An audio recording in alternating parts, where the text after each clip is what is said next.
por el chat o pueden activar también sus micrófonos. Muy bien.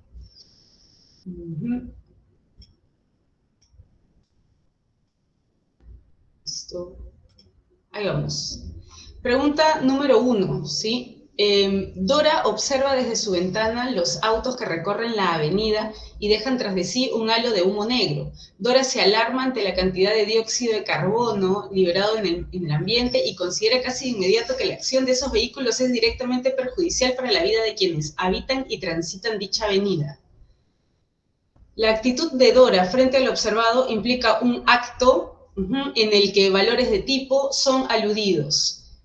Listo, entonces, ¿de qué acto estamos hablando aquí frente a esta situación específica de una chica, ¿no? Que está emitiendo un juicio, ¿sí? Un juicio de valor, ¿cierto? Un juicio de valor, muy bien. Entonces, la actitud de Dora frente al observado implica un acto, ¿sí? Si ella emite un juicio de valor, estamos frente a un acto valorativo, ¿cierto? A un acto valorativo. A ver, implica un acto valorativo en el que valores de tipo... Muy bien, a ver, ¿cuál sería la respuesta ahí? Nada. Uy. Sandra nos dice la E, valorativo teórico. Recordemos, ¿cuáles son los valores teóricos? Los valores teóricos sí vendrían a ser lo verdadero, lo falso, ¿no? Valores teóricos o cognitivos, lo preciso, lo impreciso. Pero aquí, ¿de qué estamos hablando? Analicemos la situación, ¿no? A ver. Pero efectivamente, sí, es un acto valorativo. Considera de inmediato que la acción de esos vehículos es directamente perjudicial para la vida de quienes habitan. Bien, entonces hablamos en términos de daño, ¿no? Y de vida. ¿Qué valores están en juego? A ver, sí, recordemos un poquito la tabla de valores propuesta por Augusto Salazar Bondy, ¿sí? Muy bien, la clave sería la letra B, ¿cierto? Un acto valorativo en el que valores de tipo vital, ¿sí? Valores de tipo vital, ¿ok? Lo saludable, lo insalubre, ¿no? Muy bien, sigamos. La número 2, indique la teoría axiológica que considera los valores como inexistentes en tanto no refieren a hechos observables. Los valores no existen, ¿sí? Porque no los podemos ver, ¿no? Limitándose a indicar que son reacciones emotivas. Los valores no existen, no los podemos ver, no son positivos, ¿no? Y solamente son reacciones emotivas. Frente a qué corriente, ¿sí? Teoría axiológica estamos. Bueno, específicamente frente al emotivismo, ¿no? Frente al emotivismo de Alfred Ayer. Y en este caso vamos a colocar aquí escepticismo axiológico. ¿Por qué? Porque esta propuesta lo que hace es dudar de la existencia de los valores. Por lo tanto podemos asumir que el emotivismo plantea un escepticismo axiológico.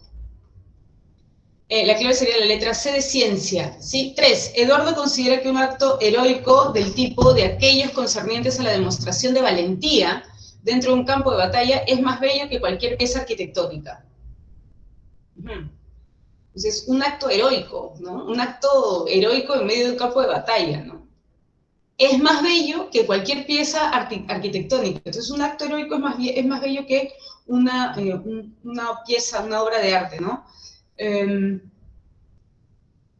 ¿Qué característica de los valores está implícita en los juicios de Eduardo? Hablemos de, a ver, muy bien, Gabriel nos dice la C, ¿sí? Y la clave, a ver, es más bello que cualquier pieza arquitectónica.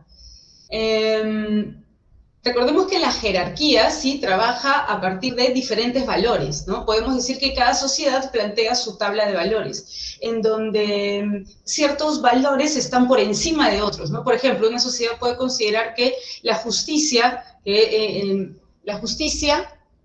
es un valor social, ¿sí?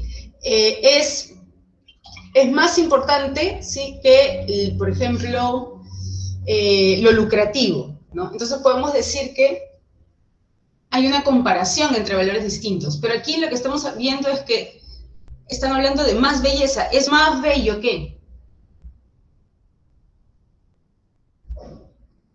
Estamos frente a la gradualidad, así es. Gradualidad cuando hablamos de la intensidad con la que se experimentan estas estimaciones, ¿no? Porque ¿qué son los valores? Los valores son, nosotros llegamos a una definición, ¿no? Los valores, asumimos una definición. Los valores son cualidades de las cosas que los seres humanos proyectamos, ¿no? Muy bien, continuemos. Pregunta número 4. Señale todos los enunciados incorrectos según el subjetivismo axiológico. Señale todos los enunciados incorrectos según el subjetivismo axiológico. 1. El acto valorativo puede ser guiado por el placer. Bueno, recordemos un poquito el subjetivismo axiológico, ¿no? ¿Qué proponía el subjetivismo dentro de la teoría de los valores? A ver, recordamos ahí un poquito. ¿Qué proponía el subjetivismo? ¿Nada? ¿Ninguna idea? Dice, eso creo que lo hizo el clase pasada. Nos tocaba ver preguntas de ética. Entonces hemos avanzado ya axiología. ¡Ay, cierto! Miércoles, ¿no? Claro, nosotros hemos, muy bien, claro, cierto. Bueno, de todas maneras hemos recordado un poquito, ¿ok? Hemos recordado un poquito. Pero no hemos recordado mucho, ¿no? Muy bien. Sí, cierto, tenemos una semana adelantada. Disculpen, pensé que nos tocaba esta sesión. Ok, entonces, bueno, ¿podemos revisar algunas preguntas de ética? ¿Les parece? ¿Sí? Ok, rápidamente. ¿Sí? Ok, perfecto. Ok, entonces, para recordar un poquito. Pero de todas maneras, repasemos axiología, ¿sí? Porque por ahí hay algunos conceptos que veo que han quedado un poquito flojos, ¿ok? Listo. Compartimos pantalla. Espera un momentito. Ok. Pregunta número 1, ¿sí? Marque la alternativa que incluye a una persona amoral. A. Un hombre infiel que no reconoce sus errores. Un político que niega sus actos de corrupción. Un bebé que derrama su comida en el piso. Muchas gracias, Gabriel. Así es. Hablamos de persona amoral cuando no tiene conciencia para discernir entre lo beneficioso y lo perjudicial.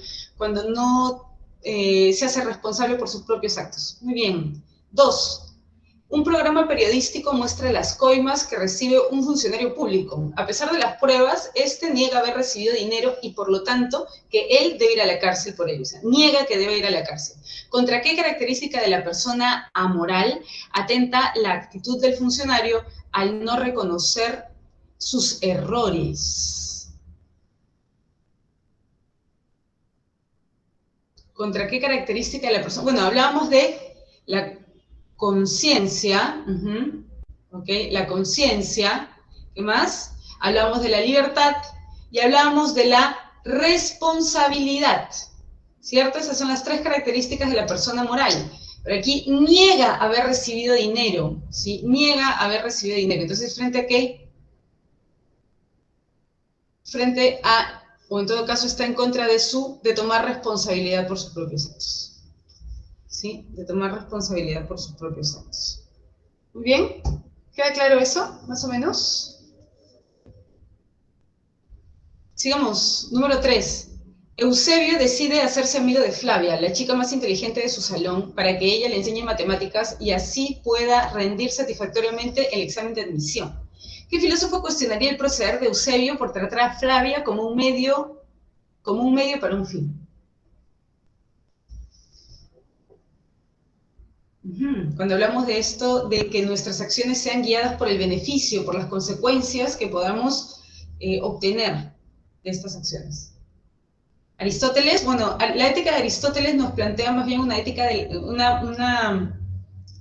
está basada en la virtud, ¿no? En la arete. Sandra nos dice, Bentham, recordemos que Jeremy Bentham sí plantea un cálculo hedonista, ¿no? Es decir, el ser humano, un poco la propuesta del utilitarismo, es que el ser humano o el placer o la felicidad humana consiste en maximizar el placer y minimizar el dolor. Pero aquí estamos hablando de un conflicto en medios fines. No olvidemos que Emmanuel Kant plantea el imperativo categórico. ¿Qué es el imperativo categórico? Es un mandato, porque la ética de Kant es una ética del deber, es una ética deontológica. Ahora, debemos obedecer. Recordemos que Kant es un filósofo del siglo XVIII, un filósofo de la Ilustración. Recordemos un poquito ahí esta confianza en la razón, ¿no? Entonces, Kant nos plantea el imperativo categórico que propone un poco que actuemos pensando o proyectándonos en que cada acción que realizamos es una pauta que le planteamos a la humanidad, es una pauta, ¿no? Que al mentir, yo lo que estoy haciendo es decir con mis acciones que todo el mundo debería mentir, ¿no? Muy bien, así es. Entonces, ¿qué filósofo? Claro, cuestionar el proceder. Así es. Nunca debemos tratar a los seres humanos como un medio para algo, ¿no? Sino la dignidad humana consiste en... Claro, los imperativos hipotéticos ya son distintos. Los imperativos hipotéticos, claro, este sería un caso de imperativo hipotético, por ejemplo. ¿Qué tal? ¿Sí? ¿Se me escucha bien? Porque por ahí se escucha... Sí, Okay. la, Sí, pregunta. Desmil es el estoicismo, ¿no? Desmil, la vela. ¿De qué? ¿De mil? Ajá, Es estoicismo, ¿no? utilitarismo. No, estoicismo es utilitarismo, pero Mill también relaciona mucho su filosofía con Epicuro. Con Epicuro, ¿sí? El utilitarismo se puede vincular más con Epicuro. Ok, vamos con la pregunta 4. Según Fedra, el problema que encuentra en las acciones buenas, justas o correctas que realiza la mayoría de personas es que tienen como causa un interés por las consecuencias y efectos positivos derivados de ella. En sentido estricto, ella sostiene que tales intereses no son acciones morales, ya que lo bueno, justo y correcto se debe realizar porque es bueno, justo y correcto en sí, no por otras razones externas. La postura de Fedra está relacionada con la ética de...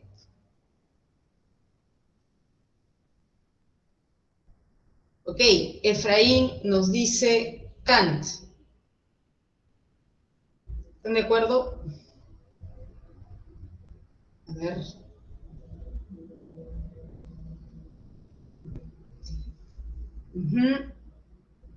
Así es, efectivamente, ¿no? Estamos aquí un poco reforzando la idea que acabamos de señalar, ¿no? Entonces, hablamos de que, en Kant, hablamos de que el ser humano debe obedecer a la ley moral. ¿Quién o qué dicta nuestra ley moral? Nuestra razón. La razón humana tiene la capacidad de hacernos decidir lo mejor posible. Hay una confianza plena en la razón. Muy bien, así es, Kant. Entonces, nuestra voluntad a priorística, sí es, claro. ¿Qué significa a priorística? Que es anterior a toda experiencia, ¿no? Y como mencionaba antes, ¿no? Es que lo que Kant quiere hacer, no quiere proponer una ética, es decir, quiere de alguna manera abandonar toda guía de comportamiento. Ya no quiere que nos dejemos guiar por alguna doctrina, no por algún dogma, sino que solo obedezcamos un poco a nuestra conciencia, a nuestra razón, y nuestra voluntad va a ser buena si es que obedece la ley moral que dicta nuestra razón. 5. Tradicionalmente se ha considerado que son los representantes más importantes de las dos grandes tradiciones que han marcado el derrotero de la ética como disciplina filosófica. En efecto, el primero reflexiona en qué consiste una vida feliz, mientras el segundo centra su atención en la defensa del deber y de las obligaciones universales. Amisla, Aristóteles. A ver, el primero reflexiona en qué consiste una vida feliz. Bueno, todos en cierta manera reflexionan sobre en qué consiste una vida feliz, ¿no? Claro, la clave aquí sería efectivamente la A de Aristóteles. ¿En qué se basa un poco en la eudaimonía, ¿no? El concepto, la eudaimonía? Sócrates, Platón, Aristóteles. Sí, claro, aunque Aristóteles va a realizar una crítica a la doctrina de las ideas de Platón. Para Aristóteles, la vida humana es la vida teorética, es el bios theoretikos, la vida dedicada a la contemplación de la causa primera, ¿no? De Dios. 6. Respecto de la ética desarrollada por Aristóteles, determine la verdad o falsedad de los siguientes enunciados. A ver, estamos bien de tiempo. A ver, según la ética desarrollada por Aristóteles, muy bien, defendió la búsqueda de una felicidad basada en el disfrute de los placeres. En el disfrute de los placeres, Aristóteles, con esta vida teorética dedicada a la contemplación, falso, así es. 2. Sostuvo que en el ámbito de la ética no existen conocimientos exactos. Sostuvo que en el ámbito de la ética no existen conocimientos exactos. A ver, la número 3, propuso una forma de felicidad superior acorde con la naturaleza humana. ¿Qué opinan?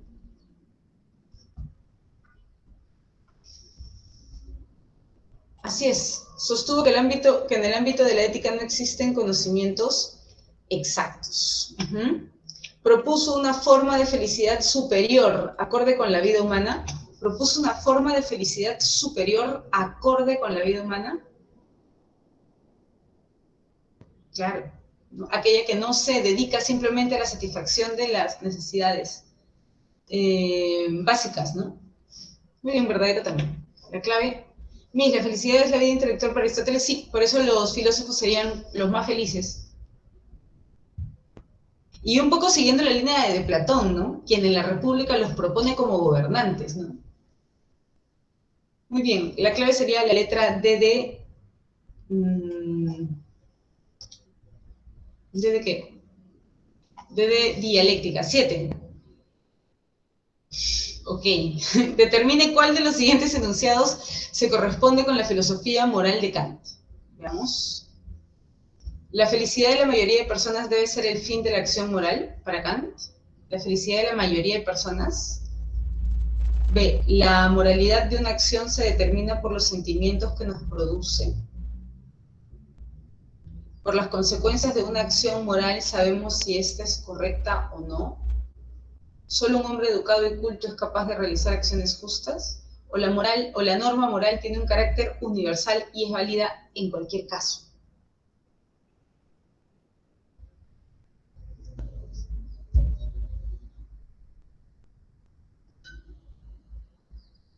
Muy bien. La E, sí, así es, efectivamente. La norma moral tiene un carácter universal y es válida para cualquier caso debido a que se basa en la razón. 8. Rafael piensa que la felicidad tiene que ver con nuestra esencia como seres humanos y por ello se encuentra estrechamente relacionada con nuestras facultades intelectuales. En este sentido, Rafael piensa que la felicidad consiste en practicar las virtudes dianoéticas.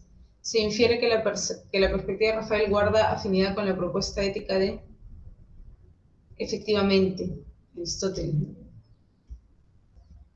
Muy bien. Muy bien, ¿cuáles son las virtudes dianoéticas? La sabiduría, la prudencia, requieren de una paideia, de una educación, de una orientación. 9. Con relación a la propuesta ética del filósofo inglés John Stuart Mill, entonces estamos hablando aquí de ¿qué? De utilitarismo, ¿no? Identifique la verdad o falsedad de los siguientes enunciados. 1. El fin es lograr la máxima felicidad del mayor número de personas. ¿Verdadero o falso? Verdadero. Verdura, verdura. Así es. 2. La vida más feliz es la vida de aquel que se dedica a la sabiduría.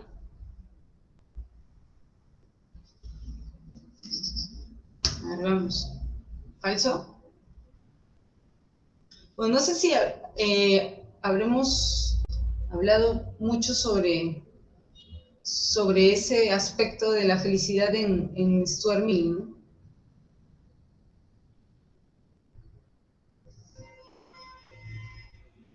¿Ok? Falso, efectivamente. Vamos con la número 3, sí. Nuestro bienestar personal no debe determinar nuestras decisiones.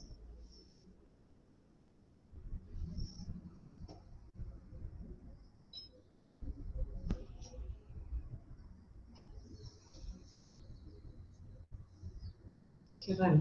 Ujú. Nuestro bienestar personal no debe determinar nuestras decisiones. Nuestro bienestar personal no debe determinar nuestras decisiones. Bueno, es que también hablemos un poco de la libertad, ¿no? En Stuart Mill. ¿En qué consiste? Porque, bueno, aquí la clave es que esto es verdadero, ¿no? Nuestro bienestar personal no debe determinar nuestras decisiones. Y es que la libertad para el utilitarismo, para Stuart Mill, consiste en poder expresar lo que pensamos, ¿no? Consistiría también en poder actuar según decidimos y también poder asociarnos según como querramos, ¿no? Pero siempre conscientes de que nuestra libertad termina cuando inicia la libertad de otro, ¿no? Entonces, no simplemente podemos lanzarnos a buscar nuestro bienestar personal, ¿no? También tenemos que tener en cuenta las libertades de los demás.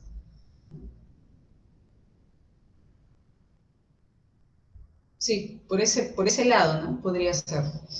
A ver, veamos. 10. Harry Truman, presidente de los Estados Unidos, justificó el lanzamiento de las bombas atómicas arrojadas sobre Hiroshima y Nagasaki de la siguiente manera.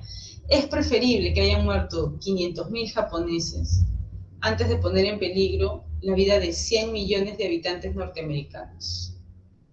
La justificación de Truman podría ser defendida por el filósofo.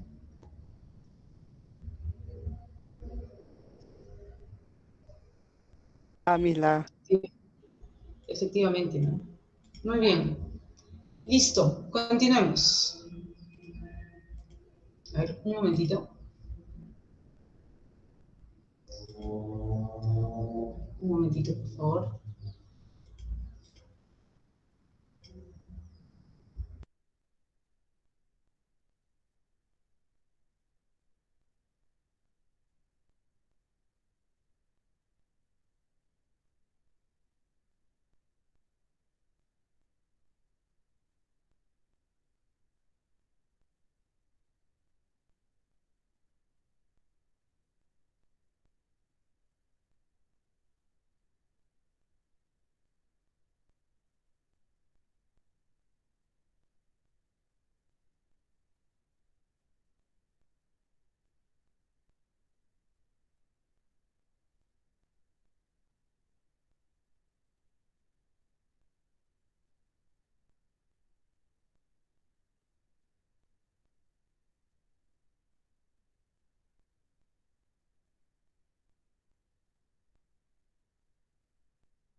Ok, listo. Ahora sí, continuamos.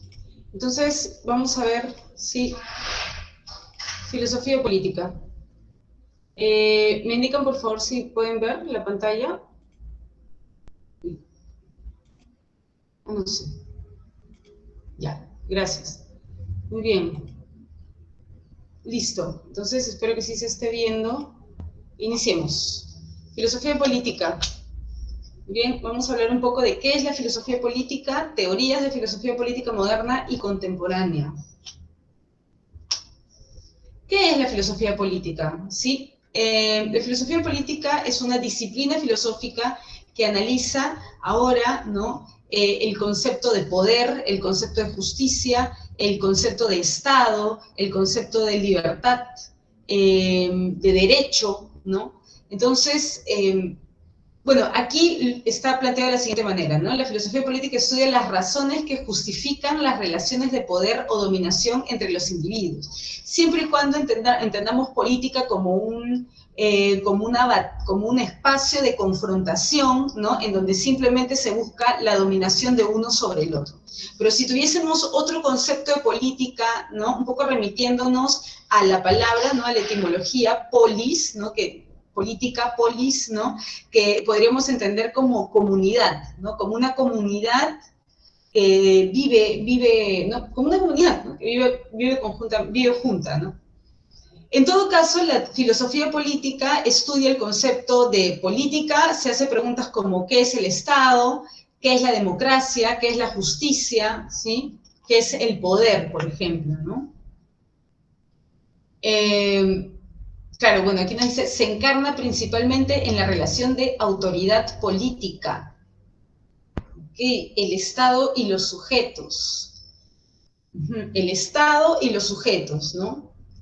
El gobernante y los gobernados, ¿no? Un poco se entiende así la política, ¿no?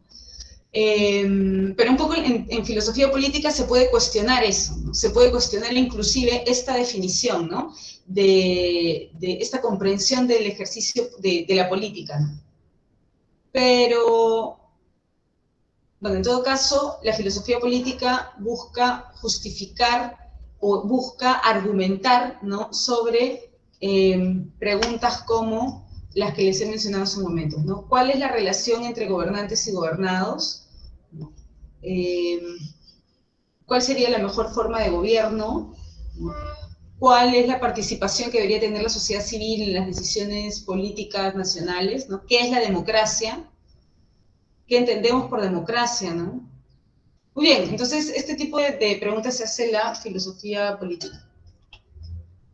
Vamos a ver entonces, sin más, un poco la filosofía de Nicolás Maquiavelo. Maquiavelo, sí, en realidad Maquiavelo era un cortesano, ¿no?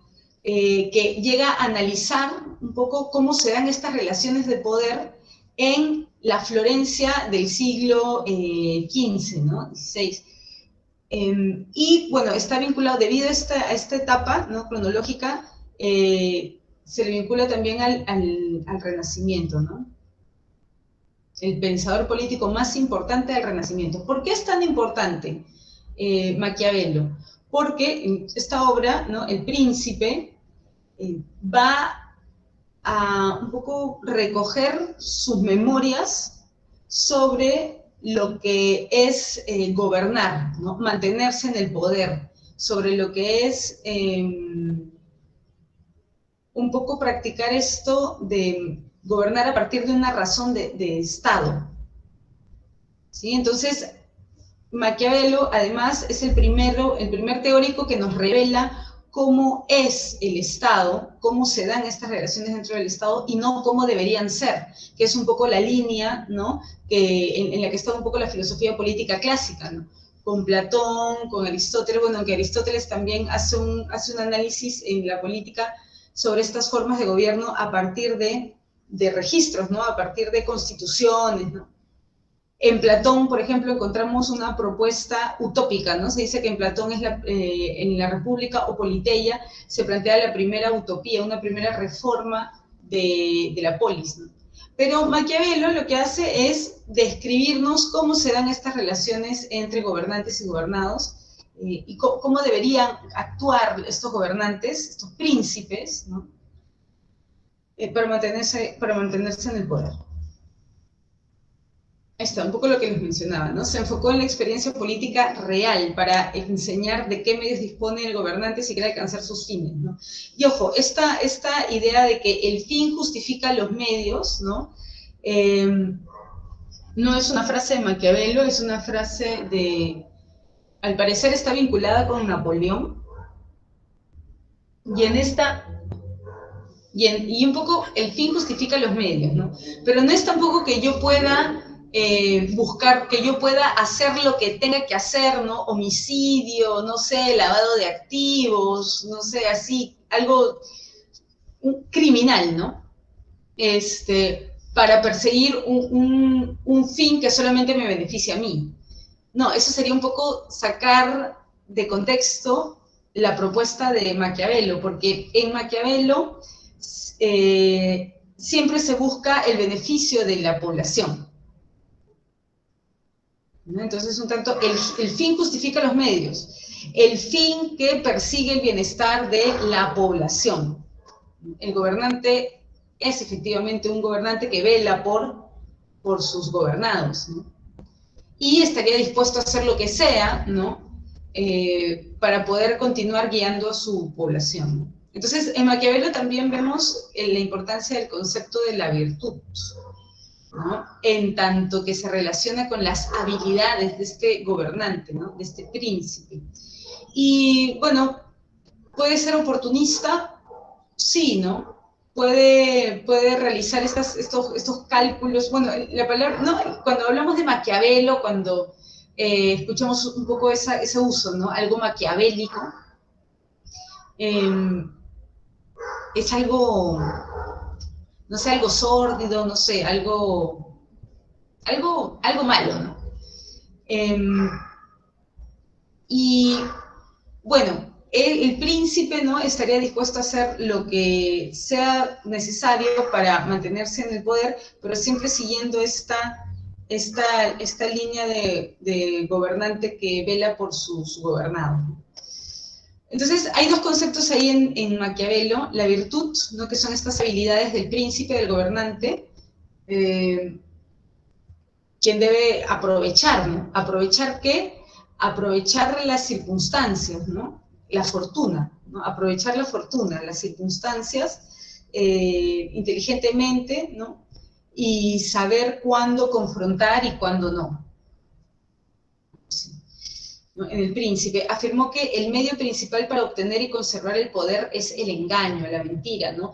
Y es que él también realiza una crítica un poco a esta idea de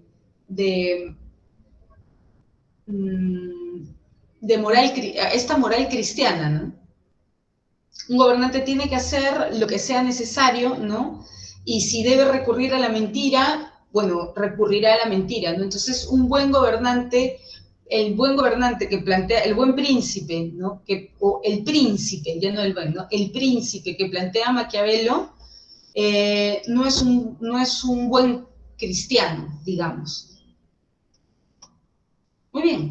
Entonces, esta es un poco la novedad con Maquiavelo, que podemos tener una idea de cómo es la relación, cómo se dan las relaciones de poder, de gobierno, ¿no? La relación entre gobernantes y gobernados de una manera real, ya no de una manera ideal, ¿no? Thomas Hobbes, ¿sí? Aquí vamos a tener una concepción, la modernidad, ¿no? Con Thomas Hobbes, la edad moderna, un poco vamos a entender que para Hobbes el ser humano es un lobo con respecto a un lupus, ¿no? Un lobo con respecto a otros seres humanos, ¿no? Es decir, el ser humano para Thomas Hobbes no sería moralmente bueno por naturaleza, ¿no? No sería moralmente bueno por naturaleza. Claro, aquí nos dice, ¿no? Sostuvo que el hombre es un egoísta psicológico, ¿no? Un egoísta psicológico. Entonces, si esa es la naturaleza del, del ser humano, entonces, ¿qué hacemos? ¿Qué hacemos con este ser vivo que es un egoísta por naturaleza, ¿no? Y que, bueno, guiado por ese egoísmo, podría hacer cualquier cosa, ¿no? Entonces, ¿qué es el Estado para Hobbes? ¿No? Pero antes de hablar del Estado, ¿qué es el Estado para Hobbes? Y la teoría contractualista, Hobbes nos habla de un estado de naturaleza. Este estado de naturaleza es el momento previo al surgimiento de todo Estado. Es decir, antes de que aparezca el Estado aparece a partir de un contrato social, de un contrato entre los gobernados, ¿no? Quienes asumen, o en todo caso, quienes entregan eh, su poder, ¿sí? Le entregan un poco, le otorgan, le transfieren, ¿no? Su poder bueno, a cambio de que el Estado pueda proteger a los gobernados, ¿no? Entonces, en el estado de naturaleza se vive en una guerra de todos contra todos, ¿no? Con la permanente amenaza de perder la vida en forma violenta. Cualquiera podría atentar contra mi vida, ¿no? Guiado por su egoísmo. ¿Y cómo me defiendo? Entonces, el Estado aparece como una especie de defensor, pero vamos a ver hasta qué punto, porque este Estado, ¿no? Los gobernados le van a transferir al Estado su poder. Entonces el Estado tiene un máximo poder. El Estado tiene un máximo, por no decir un poder total, ¿no? Y bueno, muy bien. ¿Y esto por qué también? ¿Por qué aparece el Estado? ¿No? Porque hay un temor a la muerte. Aparece el Estado porque hay un temor a la muerte, ¿no? Entonces debemos salir de ese estado de naturaleza, de ese estado de conflicto, de confrontación, y debemos hacer un pacto, ¿no? Y en este pacto vamos a transferirle todo nuestro poder, ¿no? A un Estado, a una institución, ¿no? A un aparato, ¿no? Al Estado, y renuncian, ¿no? Como figura aquí, renuncian a la violencia y la delegan ¿a quién? A una persona, ¿no? Un poco de ahí viene, ¿no? Toda esta tradición que vivenciamos, ¿no? Entonces, este ejercerá la violencia cuando sea necesario. Esa es la noción de Estado en Hobbes. El objetivo del soberano es mantener la paz necesaria, pero se puede mantener la paz desde un aparato que tiene un máximo poder, que es un leviatán, ¿no? Hobbes utiliza un poco la imagen del leviatán, que es como una especie de monstruo marino que aparece, no sé si en el Génesis, pero aparece en la Biblia, y bueno, es un monstruo, ¿no? Y el leviatán, y el Estado también es un leviatán, el Estado es como un monstruo que tiene el máximo poder, ¿no? Y que puede ejercer violencia cuando sea necesario, ¿no? ¿Pero para qué? ¿Para qué le damos todo este poder, ¿no? ¿Y cómo así le damos también esa libertad de ejercer violencia, ese derecho, ¿no? Ese derecho a ejercer violencia. Porque debe mantener la paz, ¿no? Para que cada individuo, para que cada persona, bueno, en el caso de Hobbes, para que cada individuo busque su felicidad, ¿no? Pero ¿qué pasa cuando el Estado, ¿sí? Atenta contra sus gobernados, perdón. ¿Qué sucede cuando el Estado atenta contra sus gobernados? Bueno, solamente en esa situación, en un caso de genocidio, por ejemplo, ¿no? En el caso de genocidio, ahí sí es lícita una rebelión, ¿no? Por parte de los gobernantes, perdón, por parte de los gobernados. Muy bien. Entonces, es un poco la idea del Estado en Hobbes. Listo. John Locke, ¿sí? John Locke, John Locke es un empirista, ¿no? ¿Se acuerdan cuando vimos un poquito del empirismo? ¿Sí? El empirismo, esta corriente filosófica que en la modernidad, porque aquí ya estamos en la modernidad, ¿no? Estamos aquí en siglo XVIII ya casi, ¿no? Y ya hablamos de la Ilustración. El empirismo sí planteaba una teoría de las percepciones, ¿no? Que esta idea de la tabula rasa, ¿no? De que la mente es como una hoja en blanco, que se va llenando a medida que vamos experimentando, ¿no? A medida que vamos teniendo experiencias en el mundo.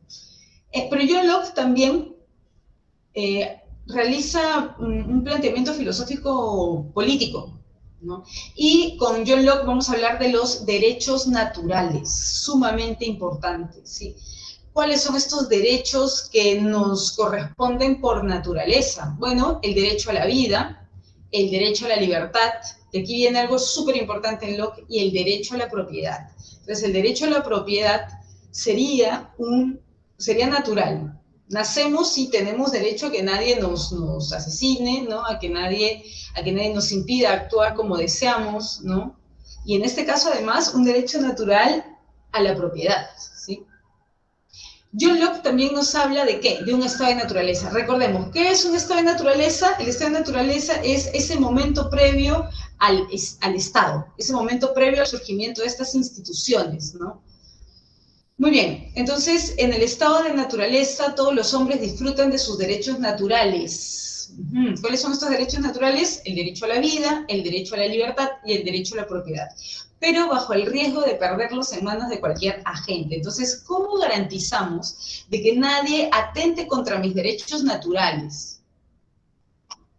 Es allí donde aparece el Estado, ¿sí? Ahí tenemos la obra de John Locke, Segundo Tratado sobre el Gobierno Civil, ¿sí? Muy bien, entonces aquí el Estado sí aparece precisamente como una especie de administrador, ¿no? El liberalismo, como una especie de administrador que va a garantizar de que nadie atente contra nuestra propiedad, de que nadie atente contra nuestra libertad y que nadie atente contra nuestra vida, ¿no? Entonces, el gobernante lo que hace es representar los intereses de la sociedad civil a la que gobierna, ¿sí? Aquí nos plantea una diferencia, ¿no? Nos dice, los individuos deciden hacer un contrato para organizarse y defender sus derechos naturales, ¿no? Para esto se crea el Estado, para eso surge el Estado, ¿no? Pero a diferencia de Hobbes, la soberanía radica, bueno, ¿qué es la soberanía, no? ¿Qué es la soberanía también? Ok, la soberanía radica en la sociedad civil y no en el rey, es decir, podemos decir autoridad, de repente la soberanía y la autoridad, no sé, ¿no? Porque la relacionamos un poco, ¿no? Entonces, ¿quién tiene la autoridad? ¿El rey o la sociedad civil? Bueno, en el caso de Hobbes, ¿quién tiene la autoridad? La soberanía. En el caso de Hobbes, ¿quién tiene la soberanía?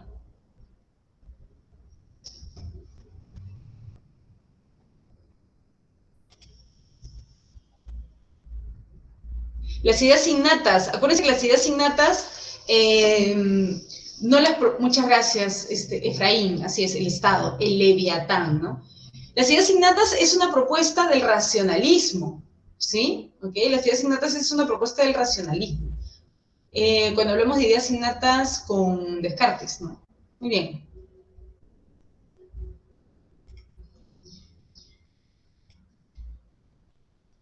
Nuevamente, ¿no? En caso que el gobernante atente contra los derechos naturales de los individuos, tiene el derecho a rebelarse. ¿No? Entonces, siempre habría que estar, bajo todas estas perspectivas, inclusive, siempre habría que estar, hay algo en común, ¿no? Siempre habría que estar vigilantes, ¿no? Frente a esta transferencia de poder que se le hace a este aparato denominado Estado, ¿no? Y sobre todo esta idea de que surge a partir de un pacto social. Esto es el contractualismo, ¿no? Que el Estado surge a partir de un contrato, de un pacto entre los individuos, entre las personas, ¿no? Entre los individuos que todavía no son consideradas como personas, pero con John Locke ya hablamos de derechos naturales, ¿no? Ya hablamos de derechos naturales que tendríamos, que nos corresponden de nacimiento, ¿no? Derecho a la vida, derecho a la libertad y derecho a la propiedad. Bien, ahora hablaremos un poquito también de la propuesta de Hannah Arendt.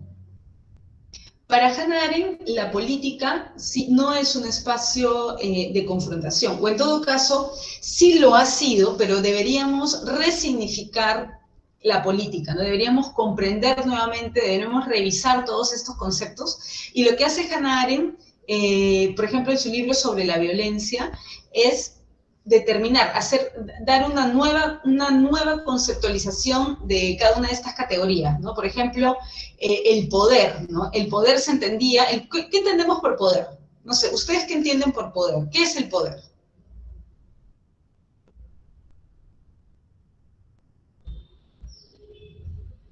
¿Alguna idea? ¿Qué es el poder? Hablamos de empoderamiento, hablamos de exceso de poder, pero ¿qué es el poder? Entonces, un poco, Arendt lo que hace es resignificar esto y plantea que el poder radica en la pluralidad, ¿no? En el hecho de que somos una colectividad y que el poder surgiría cuando las personas actúan conjuntamente, cuando las personas actúan de manera concertada, ¿no? Conjuntamente, acuerdan y actúan conjuntamente. Eso es el poder. Entonces, el poder no se puede acumular. El poder, podríamos estar hablando de dinero, ¿no? Pero eso no es poder, ¿no? En Arendt eso no es poder. El poder es la acción concertada, ¿no? Entonces en Arendt vamos a encontrar una serie de cuestionamientos, ¿no? De críticas, a pesar de que también proviene de una tradición liberal, ¿no? Liberal. La política para Arendt es la actividad por la cual se encuentran y se contrastan diferentes perspectivas que buscan alcanzar un acuerdo a través del diálogo, ¿no? Es muy importante. Cuando hablamos de filosofía política contemporánea, el concepto de diálogo, el concepto de acuerdo, ¿no? Eso también lo vamos a ver luego en Habermas, quien también es un lector de Arendt, ¿no? Y Arendt también viene un poco, bueno, pero Arendt también viene un poco de la tradición de la ontología existencialista, ¿no? ¿Quién representaba un poco la ontología existencialista? Perdón, ontología existencial, ¿se acuerdan? Preguntar por el ser. Bueno, nos estamos yendo un poquito lejos, ¿no? Con Heidegger, ¿no? Entonces, Hannah Arendt viene un poquito de esa escuela, pero ella va a cuestionar también inclusive, ella nunca se consideró como filósofa, ¿no? ¿Por qué? Porque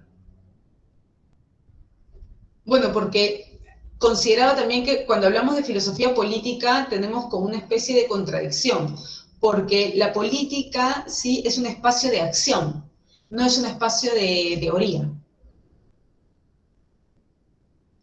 Algo así, muy bien. Entonces, nuevamente, el diálogo, los consensos, ¿no? Eso es lo que genera la política, eso es lo que genera una comunidad capaz de actuar de manera concertada. Muy bien, entonces aquí está justo lo que les mencionaba, ¿no? El poder. ¿Qué es el poder? ¿No? El poder se caracteriza por ser una propiedad de la acción coordinada. Bueno, hemos dicho que el poder no es, nadie puede hacerse del poder, ¿no?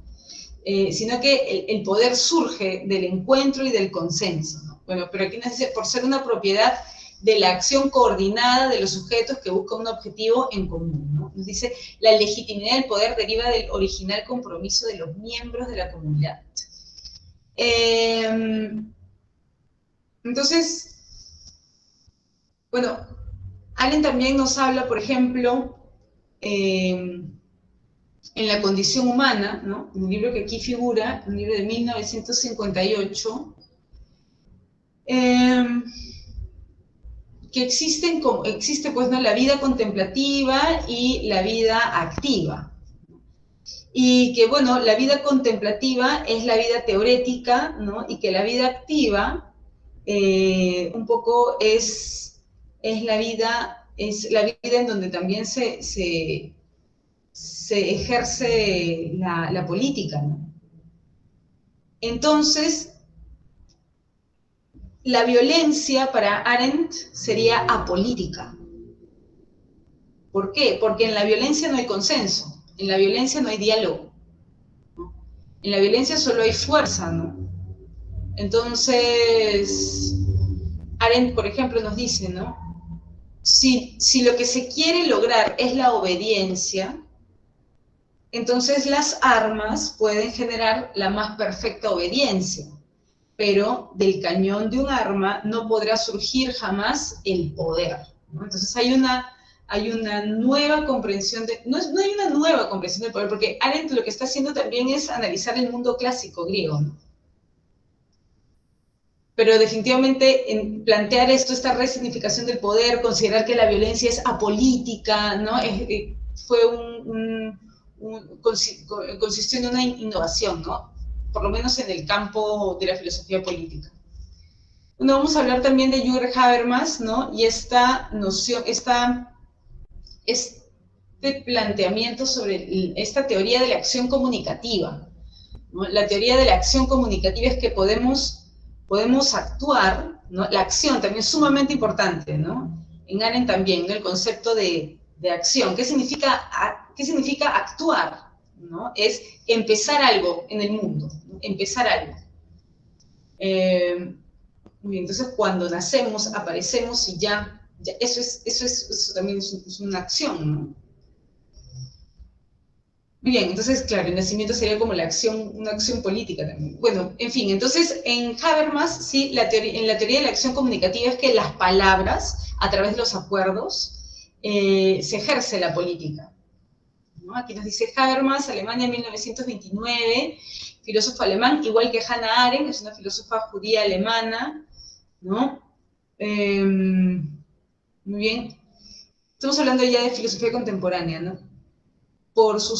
Reconocido por sus trabajos en filosofía política, ética, teoría del derecho, ¿no? Y aquí tenemos también un concepto del Estado, pero en Habermas el Estado es un estado de bienestar, es un estado que debe proporcionar las condiciones básicas para que las personas puedan participar del ejercicio político. ¿Qué es ejercer la política? Dialogar y llegar a acuerdos, ¿no?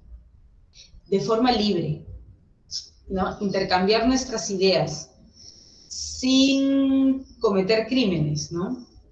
Entonces, entonces nadie puede quedar fuera. Entonces nadie puede quedar fuera. Toda la comunidad debe estar involucrada, ¿no? Pero no toda la comunidad probablemente puede estar involucrada, sino que van a tener que existir ciertos representantes, ¿no? Ciertos representantes, pero que de alguna manera, no, sino que efectivamente planteen los intereses de sus representados, ¿no? Entonces, ¿cómo hacemos para que todos podamos ejercer nuestro derecho a participar de la política, ¿no? Bueno, todos y todas deberíamos tener las mismas condiciones económicas y legales para poder participar de este diálogo comunitario. Entonces, es por eso allí donde entra el estado de bienestar, ¿no? Entonces, nuevamente, es sumamente importante el concepto de consenso, de acuerdo, ¿no? Como hace un momento veíamos en Arendt. Y bueno, aquí hablamos de argumentar. ¿Cuáles son esos argumentos universales en Habermas? Bueno, claro, pero un poco para finalizar. ¿Cuáles son esos? Si la democracia, él nos habla de una democracia deliberativa, ¿no? La democracia deliberativa no solamente vela por el beneficio o por el bienestar de las mayorías, sino también de las minorías. Ese es el concepto de democracia un poco en Habermas, ¿no? Entonces, ¿cuáles son los mejores argumentos? Los mejores argumentos son aquellos que también involucran los intereses de la mayoría y también incluyen los intereses de las minorías. Y finalmente, John Rawls, filósofo estadounidense, ¿no? Su libro Teoría de la Justicia, ¿sí? Nos plantea un concepto de sociedad justa, pero para ello debemos imaginarnos cómo sería esta sociedad justa, cómo imaginamos una sociedad justa más allá de nuestros intereses personales. Entonces, para llegar a esa proyección, ¿no? Debemos estar en una situación hipotética, es decir, colocarnos una suerte de velo de la ignorancia que nos permita abandonar toda nuestra relación con nuestros intereses personales. Entonces, ese velo de la ignorancia nos va a permitir retrotraernos a una posición original en la que olvidamos estos beneficios que perseguimos y nos dice Rawls que llegamos, una vez que nos deshacemos un poco de estos intereses personales y llegamos a imaginar conjuntamente una sociedad justa, ¿sí? Llegamos a dos tipos de reglas. La primera sería el principio de libertades o de igual libertad entre los individuos y el principio de diferencia y de equidad de oportunidades, ¿no? Que todos somos igualmente libres y que todos somos diferentes y que aún así debemos tener acceso a las mismas oportunidades. Muy bien, entonces eso sería todo. Habermas habla de la ética. Sí, por supuesto. Sí. Definitivamente la filosofía política está vinculada con la ética, ¿no, Miguel? Muy bien, entonces dejamos la sesión ahí, espero que se haya comprendido y excelente, muy bien, claro, y es que con Kant hablamos de una ética del deber, recordemos, de una ética que obedece la razón. Entonces ahí cabe el consenso, Miguel, ahí cabe el diálogo, donde solamente tenemos que obedecer los mandatos de la razón. ¿Cabería hablar de una deliberación? No, ¿cierto? Cabría, ¿no? Muy bien. Listo. Entonces, nos vemos la siguiente sesión. Espero se haya entendido. Hasta luego.